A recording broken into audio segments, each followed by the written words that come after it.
4-2 शेतकऱ्याच्या पोरांनी इथल्या नाजायज आणि भ्रष्ट सरकारच्या नाकामध्ये दम केला आणि यांनी आता सोशल मीडियासाठी कायदा आणण्याची तयारी सुरू केली। मग सर्वसामान्य जनतेचा आवाज कोण उचलणार? सर्वसामान्य जनतेसाठी कोण बोलणार? कारण की इथली दलाल मीडिया तर विकल्या गेलेली आहे। एकमेव साधन आहे ज्याच्यामध्ये सत्य बोलल्या जातं, सत्य जनतेसमोर मांडल्या जातं, ते म्हणजे सोशल मीडिया। पण काल फडणवीस या महाराष्ट्रातले सगळे मोठाले प्रॉब्लेम बाजूला ठेवून एका आमदाराची बदनामी झाली म्हणून त्याने प्रश्न उपस्थित केला की त्याला उत्तर देतायत सोशल मीडियासाठी आम्ही कमिशनर सोबत समिती गठीत करून कायदा लवकरच आणू। त्याला अनुमोदन या विधानसभेचे अध्यक्ष पण देत आहेत। बहुतेक त्यांना बी फटका बसलाय सोशल मीडियाच्या खऱ्या गोष्टींचा।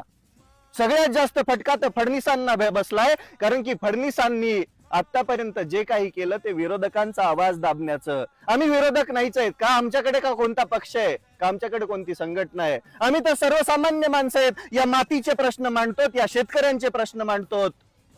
मग फडणवीसांनी ज्या ज्या गोष्टी केल्या त्या गोष्टी बघितल्या तर तुम्हाला पण वाटेल की काय आहे।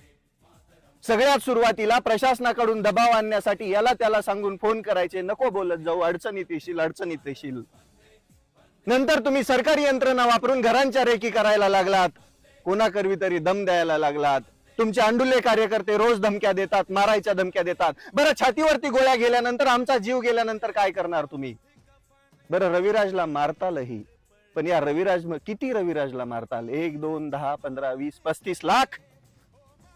कारण की मला ऐकणारा, मला मानणारा तो प्रत्येक वर्ग छोटा नाहीये आणि तो प्रत्येक जण रविराज आहे। शेतकऱ्याच्या पोरांना उठा, तुम्ही जागे व्हा, बोलायला शिका। कोणी काहीच आपलं वाकडं करू शकत नाही।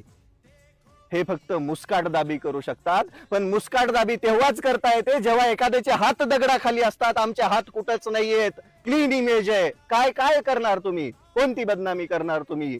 कुठे आम्हाला नेस्तनाबूत करणार? बरं, मारतालही तुम्ही मारूनही टाकताल, तुम्हाला ते सोपं आहे।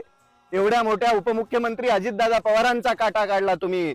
आमची सारखी तर सामान्य माणसं काय चीज आहेत? पण आम्ही गेल्यानंतर आम्ही जो हा क्रांतीचा वनवा पेटलाय ती आमची शेतकऱ्याची पोरं चालवतील, त्यांना कसं बंद करणार तुम्ही? माझ्यासारखे हजारो रविराज तयार झालेत, त्यांना कसं बंद करणार तुम्ही? का प्रत्येकाचाच काटा काढणार? सुधरा फडणवीस। सगळ्यात महत्वाचं आहे, इथल्या सर्वसामान्य जनतेला सुखाचे दिवस हवेत, आमच्या शेतकऱ्याला सन्मानाचं जगणं हवंय, त्याच्यासाठी आम्ही लढतोय। तुम्ही जर ते प्रश्न सोडवलेत, आम्ही तुम्हाला कशाला प्रश्न विचारू? उलटी वावा करू ना, रोज सत्कार करू। आहे तुमच्यात हिम्मत? दलाल मीडिया सोडून एखाद्या सोशल मीडिया इन्फ्लुएन्सरला जो सत्य मांडतो जनते